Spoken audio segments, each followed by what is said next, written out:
demain, le quart d'heure lyonnais, toute l'actualité chaque matin. Parce que Lyon demain se dessine aujourd'hui, voici l'essentiel de l'actualité. En ce jeudi, nous sommes le 24 décembre. Le premier décès à cause du Covid aux hospices civils de Lyon. Lounis Gana, 61 ans, est décédé des suites d'une infection au coronavirus. Il travaillait depuis 42 ans à l'hôpital Édouard Herriot. Le Conseil d'État a rejeté les recours des cinémas et des théâtres qui demandaient leur réouverture. Les chiffres du Covid en ce qui concerne le département du Rhône ces dernières 24 heures. Laurent Wauquiez a dressé son premier bilan de la campagne régionale de dépistage. 625 000 tests, 29 000 cas positifs détectés. Depuis quelques années, l'urbanisme de transition a le vent en poupe. Nous nous rendrons aujourd'hui du côté de la Halle des Girondins, située à Gerland, gérée temporairement par Plateau Urbain. Et puis football, l'Olympique lyonnais termine l'année sur une belle note en s'imposant 3-0 face au FC Nantes. Les Lyonnais sont même leaders. Lyon demain, le quart d'heure lyonnais, toute l'actualité chaque matin. Gérald de Bouchon. Bonjour à tous et bienvenue dans ce quart d'heure lyonnais. Un aide-soignant des hospices civils de Lyon est décédé hier après plusieurs semaines passées en réanimation. Il travaillait depuis 42 ans à l'hôpital Édouard Herriot. Lounis Gana, 61 ans, est décédé des suites d'une infection au Covid-19. Il laisse derrière lui une femme et un garçon de 16 ans. La victime avait fait part de ses inquiétudes dès les premiers symptômes. Il estimait que les dysfonctionnements l'avaient conduit à contracter la maladie. S'il y a eu une faille, il faut qu'elle soit repérée et qu'elle ne se reproduise plus. La CGT réclame que la maladie professionnelle de Lounis soit reconnue. Yasmina Ménoir, sa compagne, se réserve, elle, le droit de déposer plainte. C'est le premier décès à cause du Covid aux hospices civils de Lyon. L'état de santé d'Emmanuel Macron, testé positif jeudi dernier au Covid-19, présente des signes d'amélioration, selon l'Élysée. Cas contact du chef de l'État, le Premier ministre Jean Castex et le président de l'Assemblée, Richard Ferrand, sont sortis hier d'isolement après avoir été testés négatifs. Le Conseil d'État a rejeté le recours des cinémas et des théâtres qui demandaient leur réouverture. Les lieux culturels resteront fermés au moins jusqu'au 7 janvier. La campagne de vaccination débutera en France, je vous le rappelle, ce dimanche, à Sevran et Dijon. Le nombre de contaminations quotidiennes est en hausse à la veille de Noël en France. 14 929 personnes testées positives en 24 heures. On recense également 278 décès en 24 heures. Le niveau des hospitalisations, lui, est stable. 1006 personnes atteintes du Covid-19 sont prises en charge dans les hôpitaux du département du Rhône, contre 1039 la veille. Mais le virus circule toujours. On dénombre 43 nouvelles admissions de patients Covid+, ces dernières 24 heures, dont 12 dans les services de réanimation. 145 personnes sont en réanimation. Au niveau du département, après 10 nouveaux décès enregistrés ces dernières 24 heures, le nombre de patients morts à l'hôpital s'élève à 1788 depuis le 1er mars. Laurent Wauquiez a dressé un premier bilan de la campagne régionale de dépistage. Plus de 625 000 tests réalisés lors de la campagne de la région. Près de 29 000 cas positifs ont été détectés. Le taux de positivité est de 4,1%. 1312 centres de dépistage ont été déployés sur le territoire jusqu'à ce mercredi. La région souhaite poursuivre les tests dans les lycées au mois de janvier. Lyon demain, média agitateur d'idées. C'est une halle industrielle construite en 1832. La date de sa construction est d'ailleurs inscrite sur une pierre de façade longtemps utilisée par les usines Jules Wetz et Richier, spécialisées dans la fabrication de matériel de levage et de grues à tour. La structure, qui a encore fière allure, est désormais occupée par 25 entreprises de l'économie sociale et solidaire, artisans, TPE, bureaux d'études. Depuis quelques années, l'urbanisme de transition a le vent en poupe, à tel point que certains acteurs ont vu le jour et ont fait de la gestion de ces lieux leur activité. Nous avons rencontré Aurélia Thomé. Elle nous présente Plateau Urbain, en charge de l'exploitation temporaire de la halle dite des Girondins.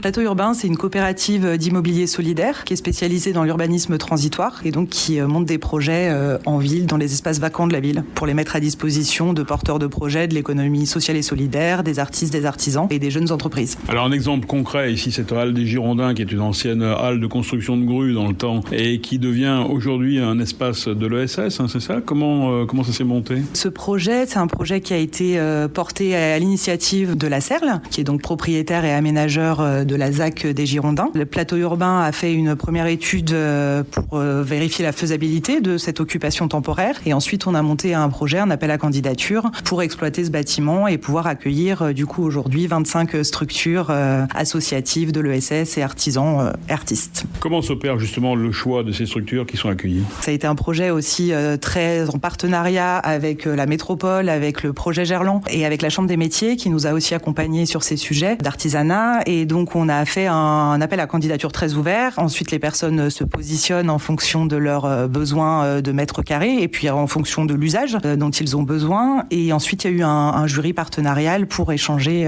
sur les porteurs de projets sélectionnés. Quels sont les services que vous proposez au-delà d'offrir un toit, entre guillemets? Premièrement, on répond aux besoins clairement d'un besoin d'espace de travail, mais c'est des projets aussi collectifs et collaboratifs. Et ça, c'est vrai que c'est bien spécifié dès l'appel à candidature que on va gérer ensemble le bâtiment et partager entre ses voisins de bureau, mais aussi avec le quartier. L'idée étant qu'on puisse s'ouvrir aux habitants et aux salariés du quartier. Quels sont les avantages et les inconvénients de cette occupation provisoire? Alors, je ne sais pas si c'est un avantage ou un inconvénient, mais en tout cas, ce qu'on sait dès le début, c'est qu'elle est limitée dans le temps. Et donc, le projet s'arrête en janvier 2022.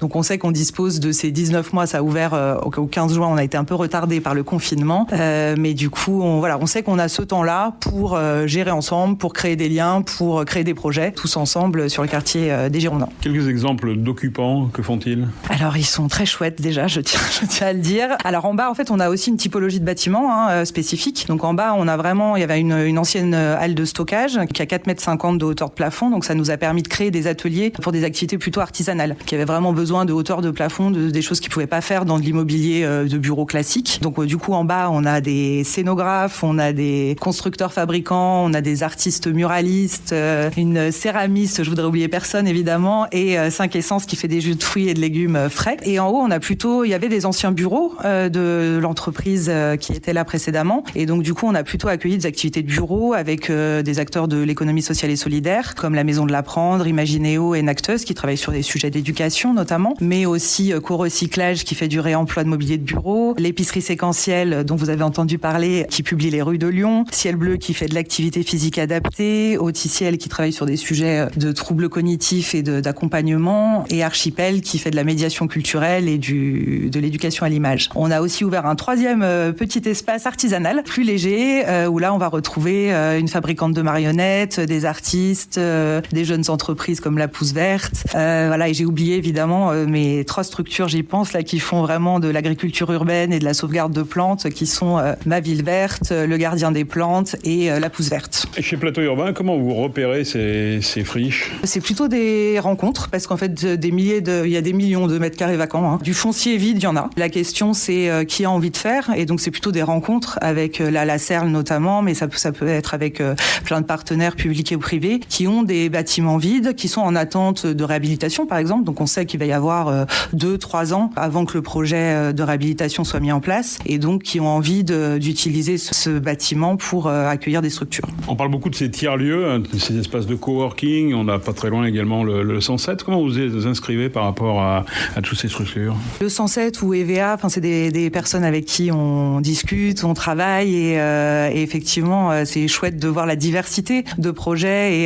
et de comment on retrouve de la place en ville pour des projets qui ont un impact social. Donc voilà, donc il y a, je pense, beaucoup de place pour plein de chouettes projets qui permettent de travailler autrement, de vivre autrement, de consommer autrement aussi. Et je pense qu'on porte tous pas mal ces sujets-là ensemble et dans chacun de nos projets. Et en tout cas, pour les occupants, c'est un véritable choix. On vient pas ici simplement par dépit, parce que c'est moins cher, par exemple.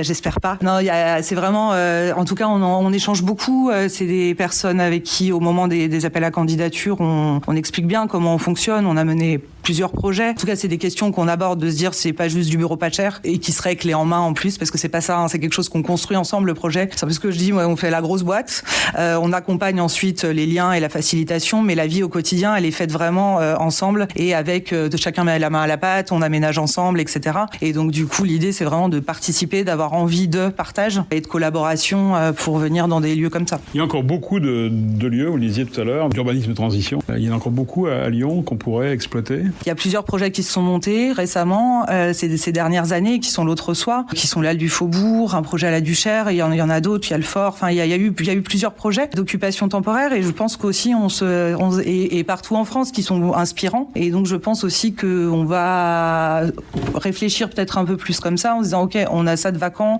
à côté de ça on a beaucoup de besoins de porteurs de projets, qu'est-ce qu'on a envie de voir dans nos quartiers, comment on a envie d'utiliser ce bâtiment qui existe et qui pour le moment ne sert à rien. Il y a plein plein de façons de travailler en modèle économique, de travailler sur les objectifs de ces occupations temporaires ou transitoires. Donc oui, je crois qu'on avance pas mal sur ces sujets-là, c'est chouette. Quelles sont vos relations avec l'aménageur? Ici, à Gerland, c'est la Serle. Pour l'aménageur, c'est quoi? C'est une façon de rentabiliser ce terrain qui n'est pas exploité? C'est de le gardienner ou est-ce que ça va dans des démarches un petit peu plus, je dirais, de co-construction? Ça a été vraiment une démarche de co-construction, ce projet de la Halle Girondin. On a réfléchi ensemble. On fait un peu les occupations temporaires en marchant, en avançant, en réfléchissant ensemble et en étant aussi très ouvert, en réfléchissant en disant qu'est-ce que ça peut accueillir et de laisser le plus ouvert possible. Et c'est quand même là où on a le plus de bonnes surprises et d'usages qui se dessinent. Et donc c'est vrai que l'aménageur s'est rendu compte que cette halle était en bon état, qu'on pouvait l'utiliser plutôt que d'avoir plusieurs années de barriérage de chantier. Et à côté de ça, qu'il y a beaucoup de porteurs de projets qui cherchent de la place en ville. Et donc c'est vrai qu'on a pu travailler ensemble sur premièrement une étude de faisabilité et ensuite de réussir à monter ce projet pour ces prochains mois. Donc c'est vraiment du partenariat et de la co-construction qui a été faite. Ça a aussi permis d'ouvrir un espace temporaire, qui est pas encore ouvert, mais qui va l'être, qui permet d'avoir aussi un espace pour le quartier qui va se construire au printemps prochain. Merci Aurélia. Merci beaucoup.